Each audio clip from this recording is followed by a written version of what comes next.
আসসালামু আলাইকুম। সবাই কেমন আছো? আশা করি ভালোই আছো। আমি আলহামদুলিল্লাহ ভালো আছি। তো আজকে মাত্র ৳৫ দিয়ে রেস্টুরেন্ট নতুন খাবার।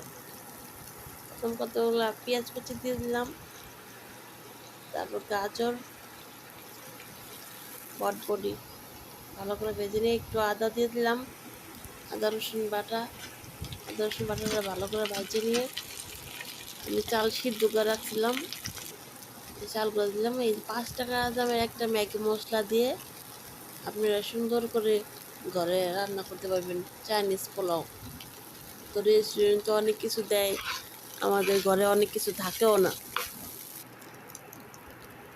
তো একটু লবণ দিয়ে দিলাম, আমি ডিম ভাইজা রাখছিলাম, ডিমটা দিয়ে দিলাম, দিয়ে এখন ভালো করে নাড়াচাড়া দিতে।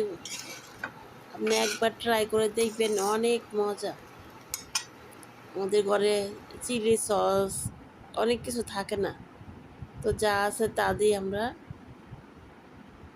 সুন্দর করে রান্না করতে পারি।